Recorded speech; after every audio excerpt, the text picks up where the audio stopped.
phong thở lên nắng quá trong một chừng thế à luôn lên ra lú Đây nó luôn này.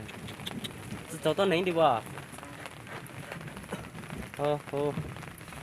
Ai cơn nhiều phát lụt thật luôn nè nó là do. Thật.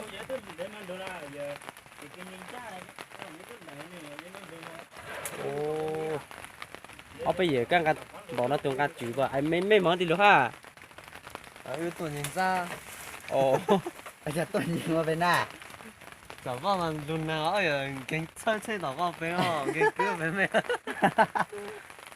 sao nó tụ bên thôi rồi ờ thì tin nhà ta nó nhớ hả còn nó như tập tốt quá cái mỏ là làm cái sao năng nhớ chỉ mong gì Bây lâu chít rồi. Cháu lên.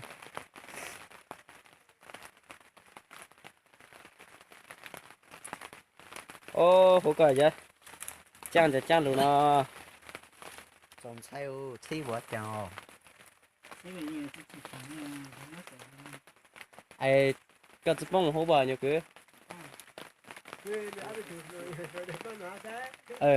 Mà mày ấp cái từ họ mà không gan ai cứ.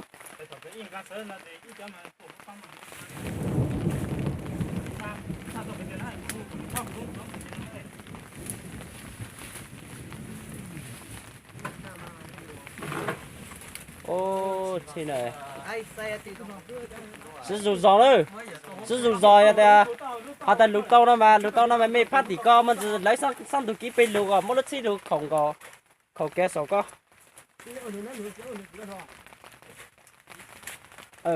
Mình đợi dây cái này, đợi dây cái mình lục sắp phát bây giờ, lục giờ phát bây lục mất thâu lục tiền đi co.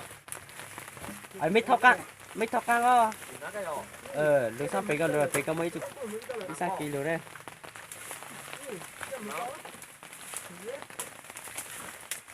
Thế là ta cứ tao nó mà cứ kẹt luôn ra nó ta cứ cho tao nó mà ta cứ cho tao nó mày cho cái chắc khi đó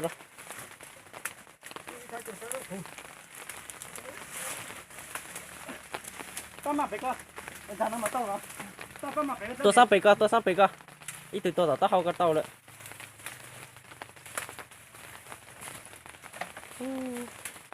tôi khô tụ tay ha khô tụ tay có ổn rồi tôi tính chống à tao khô tụ tay tao có đó ít từ tao không còn được à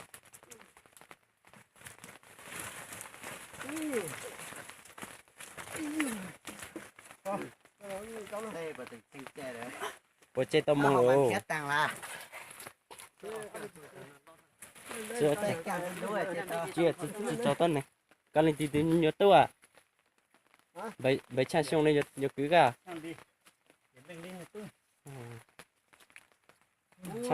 cha là gì để số tiền từ thay số cái mày bán tao tao cày thôi à ô tao không có phải tăng tao mày tao chơi tao bán từ thay số luôn ba thầy sư xây để cho cha nó chỉ mất cha nhỏ không có tụi na lối cho to chứ mà thế tụi na lối y bán giò của y thay tao xí à đây cái chơi nó chỉ mua chơi cho tí nó xíu em mong tao thì nuôi bút lấyตัวkhu ra mà để tao chơi tao nó chỉ chơi mong chỉ tao tỏm lo này con chục tàu là cái tao thích xanh á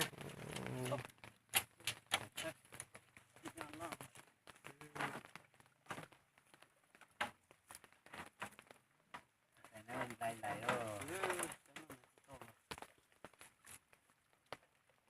chơi mà 我们只是种菜这点都能做家 mà kia cái cho chú tụi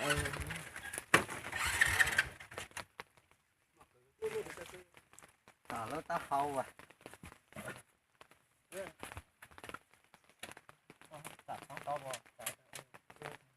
chơi tôi chơi là nhỏ hồi lộ on nữa chơi nhiều cứ qua chỉ còn ta chơi là hành này tiền vô ký giò này thì qua chập bông tại vì không có pin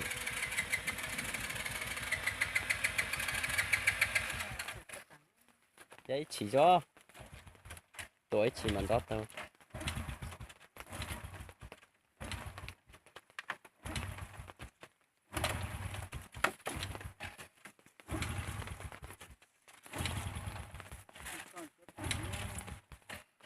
giờ tao